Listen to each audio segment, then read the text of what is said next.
Spider-Man 2 is finally here, and I really want to talk about it. Will this video do well? Probably not, but I don't really care. I wanted to make it. So, let's do it. We're going to talk about gameplay, because this is probably the section I simultaneously have the most to say about and the least at the same time. Because at its core, it very much feels very similar to the prior two games, Spider-Man and Miles Morales. So, really good. Game feels exactly like the other ones. So, I'm mostly going to talk about the new mechanics, but I really, really love how this game controls. Swinging around is so fun, and combat, genuinely, it's grown on me a lot since I've gotten more accustomed to it over these three games. So, let's just start off with the new additions, especially to combat. I'm going to split this into combat and traversal. But, in terms of combat, this is something that I saw when the first gameplay reveal was shown, with how Peter controlled with the symbiote suit. And I was like, okay, I know they said they weren't going to add any new characters, but how Peter is being animated, how he's fighting with the symbiote suit, feels like a new playstyle. Like, because that wouldn't technically be a new character, but it sure looked very different than how he normally controls. And in action, it honestly is. It's a lot more aggressive, and at the bare minimum, the animations make you feel more powerful. It's really cool, and I love it. In addition, how webs are shot has been changed completely, and honestly, I like it. Instead of being a set amount you can rotate through and shoot one at your standard, you have your standard and 4 special ones you can press an input to shoot out. I think that works well. I think it's a lot quicker. And it's actually the same for what are your equivalent to suit powers or Miles' bioelectricity abilities. And fluidity-wise, game feel-wise, controls really well. There are times where you do need to look at it, I find, but generally you'll very quickly learn what combination of buttons does what, and they are relatively consistent and really good. Aside from that, combat is relatively the same as the prior games, although I've never talked about these games before, so I'm just going to mention this, because I'm not sure how I feel about the dodging system, or more specifically, Spidey sense, because it directly tells you when to dodge if you're paying a modicum of attention, because it literally has a thing around your head being, you're about to get hit, go dodge. Like, from a perspective of demonstrating the power and translating it to gameplay, I think that's really good and really well done. But from a perspective of a game, it feels kind of awkward to have a button telling you when to dodge. Doesn't mean you'll always do it, because you may not be paying attention or are focused on something else, and or just forgot about it, but yeah, again, bit iffy on the mechanic. I think in a way to change that to a gameplay perspective works really well. Frankly, I think that's most of how these movesets are. In terms of changing Spider-Man's abilities from being something in comics or movies or TV shows to a video game, it does a really good job at converting them. Speaking of those abilities, let's move on to traversal. And while I don't think it got nearly as big of a change as combat, it also didn't need really any change. Like, I'm just gonna be blunt, in the first two games, and this one, I rarely ever used fast travel. In the first two, is because honestly it just felt slower to me, and in this one, well, yes, it is, one, a lot faster because of load times, because we're on the PS5 now, and two, the map's bigger, so it's also more necessary. I don't care. It's so fun to just swing around. Genuinely, I just love swinging from place to place.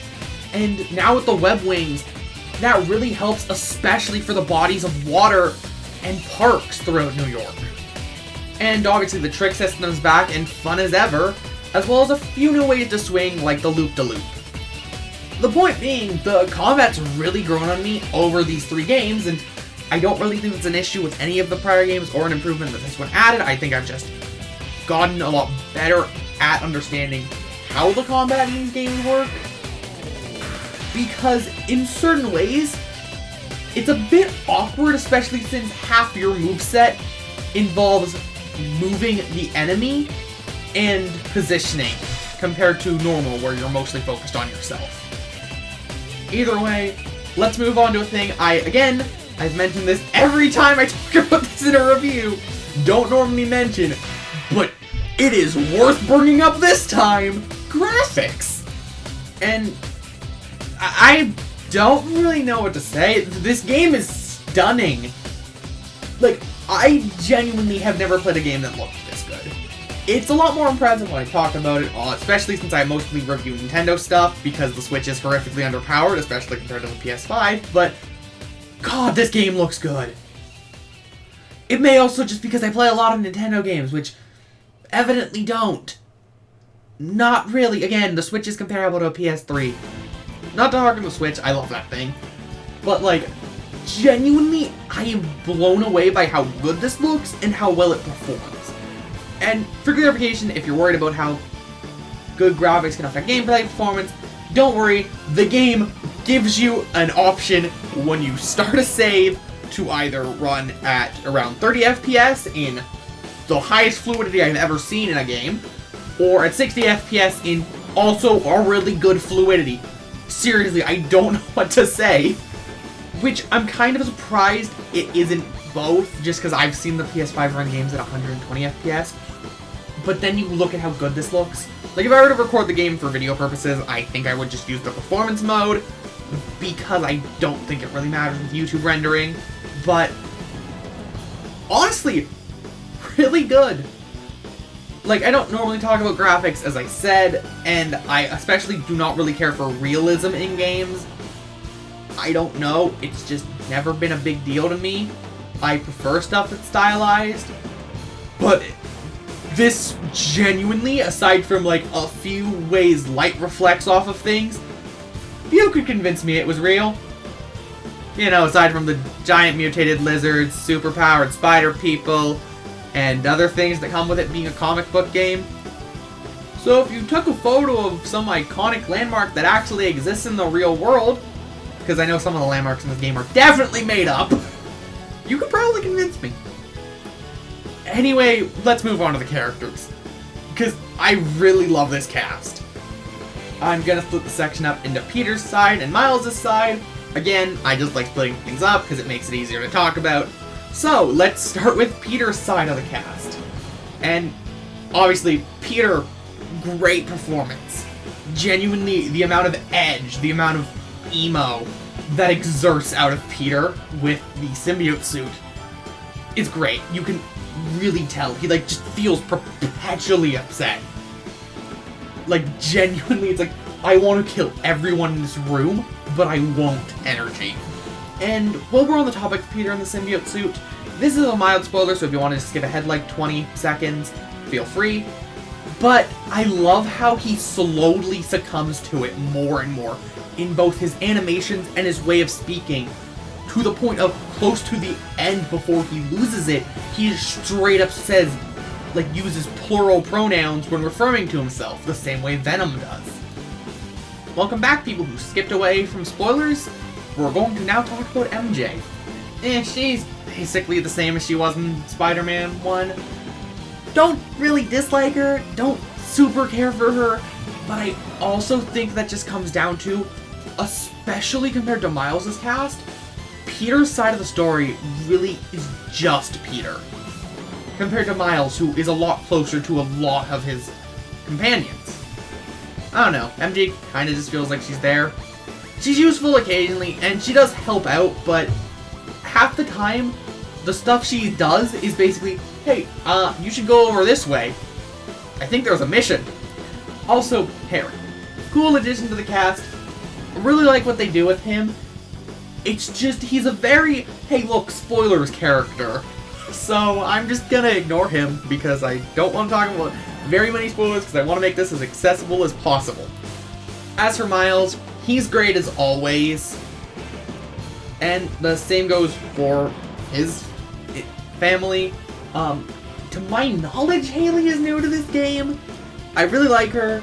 There's actually a side quest where you get to play as her, and like the audio is basically completely muted, which is really cool for clarification. She's deaf.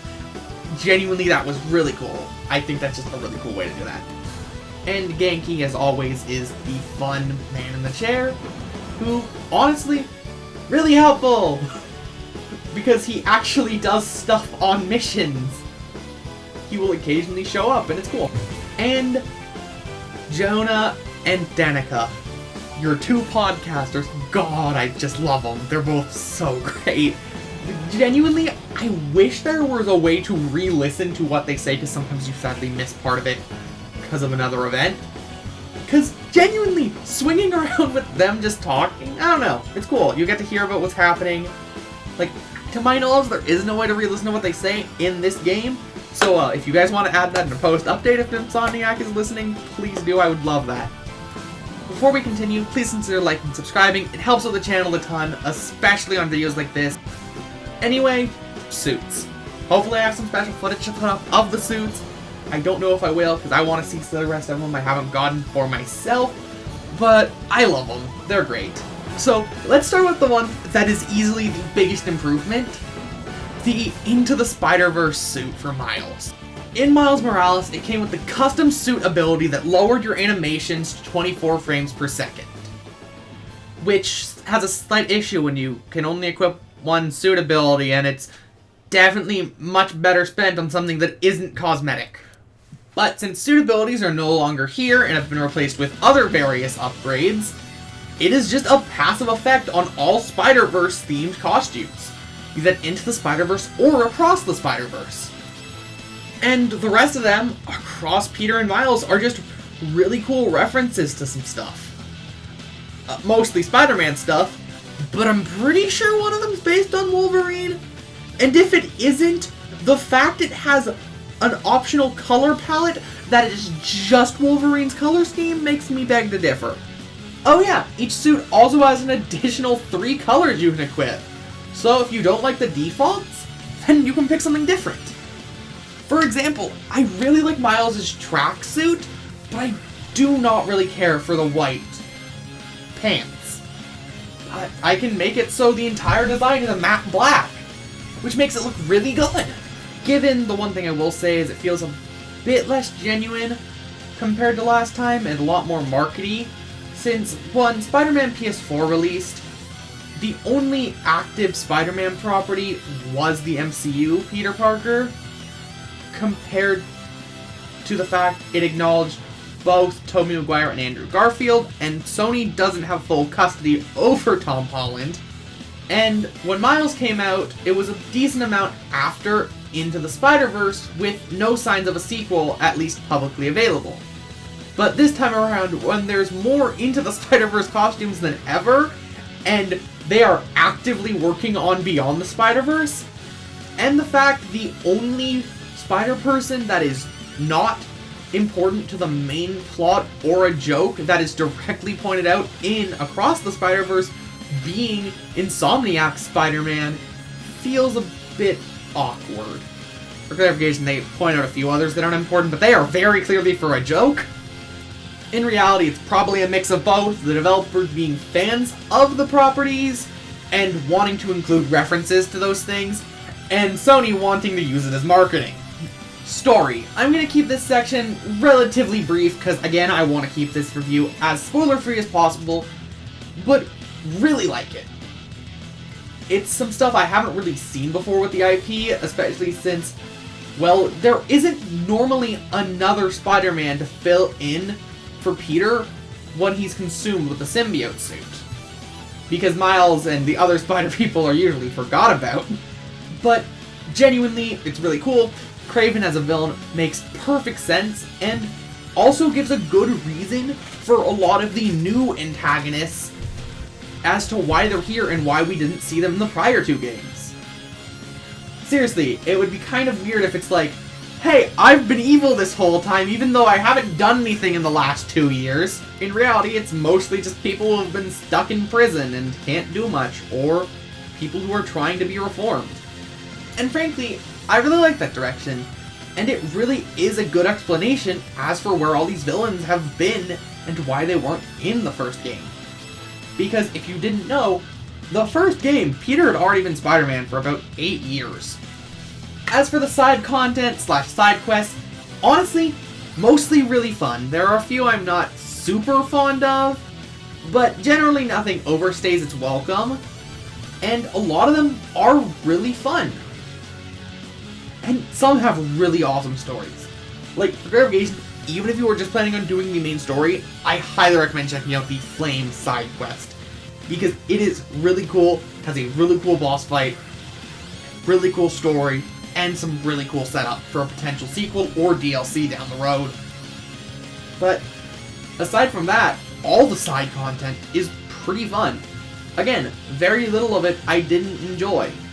The worst thing I can say is the fact that if you do all of it in a given area, you don't technically max out the district, and you have to do some crimes, which feels a bit awkward. It's like, I've already done literally everything in this section of the map.